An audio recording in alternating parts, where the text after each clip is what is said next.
pleasure and honor to sit in front of you, my colleagues, students, friends, to deliver my presentation.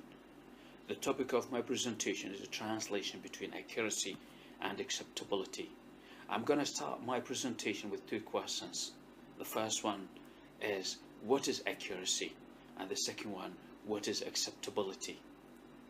Accuracy is achieved when translators try to do their best to reflect the content of the source text in full without omission, addition, manipulation, etc.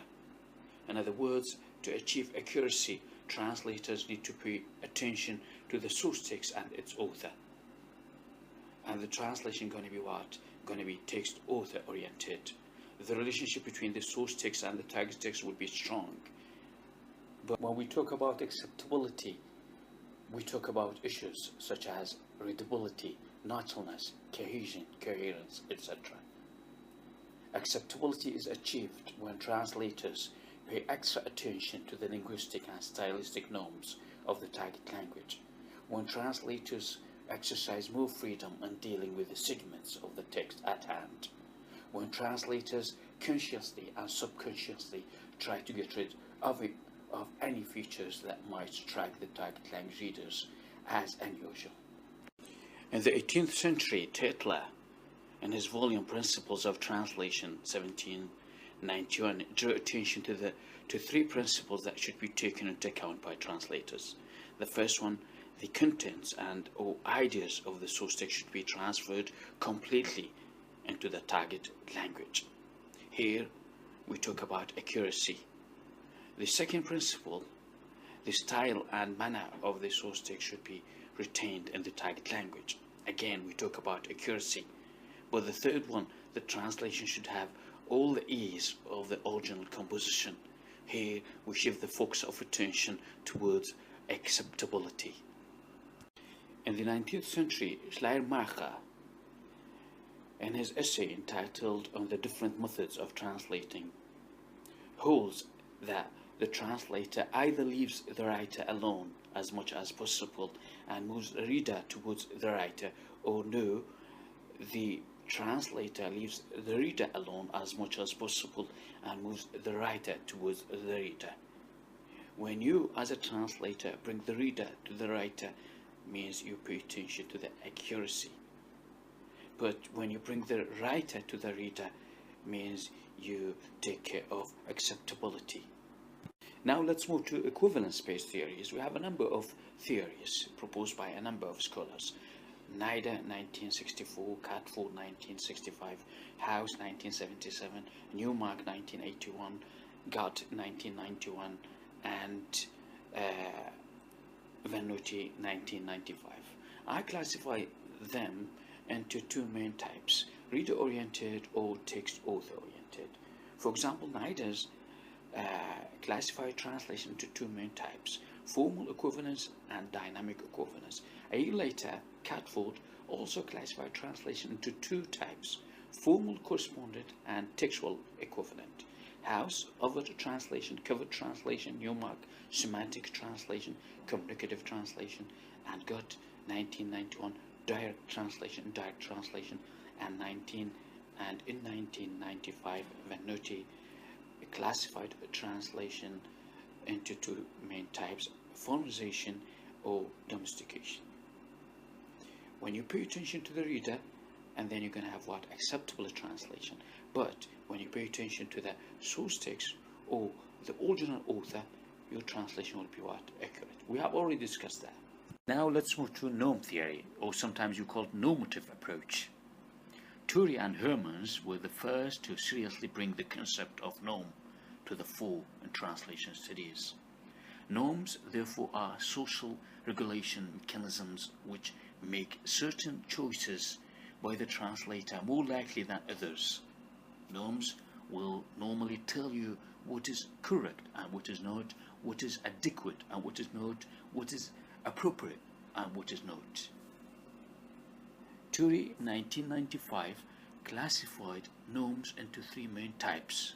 The first one, preliminary norms, refer to either translation policy That's to say, the factors that determine the selection of the source text for translation, or the directness of translation, whether the translation is directly from the source language or through another language.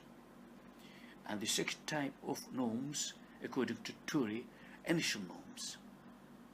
Here we talk about your global strategy.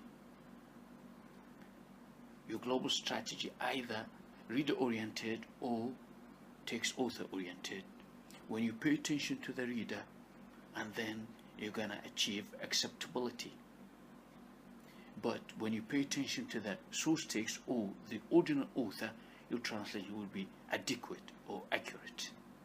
And the third type of norms, according to Turi, operational norms, refer to local strategies taken by you as a translator when you face a particular problem, such as omission, addition, manipulation, and so on.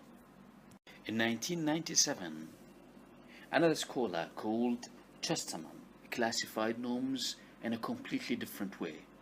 Chesterman classified norms into 4 types. The first one is expectancy norm. It refers to the acceptability and appropriateness in a certain text type. The second norm, according to Chesterman, is relation norm. The relationship between the source text and the target text. If the relationship is strong, then your translation is adequate or accurate. But when the relationship between the source text and the target text is weak, then your translation is acceptable. Why? Because you pay attention to the reader. And the third type of norms is accountability norm, which is related to the ethics of translation. The translator, according to this norm, should make sure of tricky points and confusing matters by double checking the draft. And the last one is communication norm. It refers to the communicative maxims proposed by Grice 1975, such as quantity, quality, relevance, and manner. Now let's move to Skopos theory, the purpose of translation. The purpose of translation, or Skopos, is a crucial parameter that determines the final shape of the translation.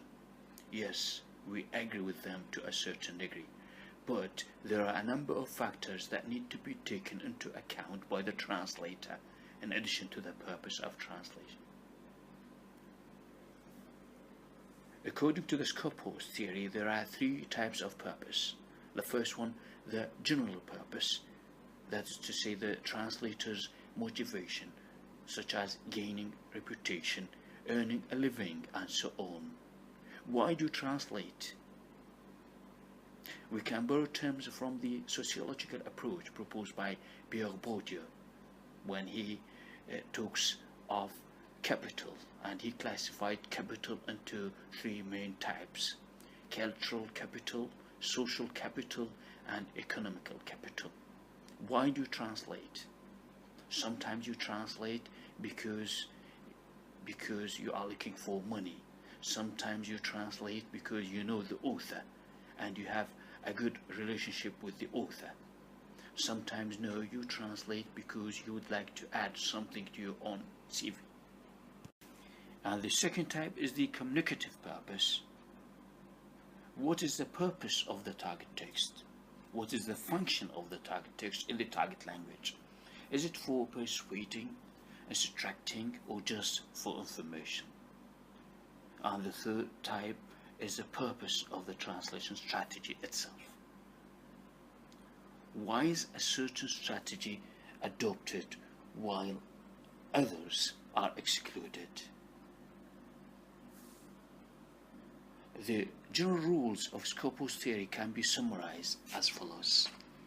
First, it is the Skopos of the translation that determines the shape of the translation. We have already mentioned that, and we said not only the purpose of translation, but also we have a number of factors that should be taken into account by translators. Knowing the purpose behind the translation enables the translator to opt for a certain global strategy, thus excluding other available strategies. Yes. Number 2, there should be intertextual coherence or fidelity between the source text and the target text. That's to say, there should be a relationship between the source text and the target text. Otherwise, we cannot call it translation anymore. We can call it rewriting. Here we talk about accuracy, and also we talk about relation norm proposed by Chesterman, and also we talk about ethics of translation. And the third rule is the rule of integrity of the target text itself.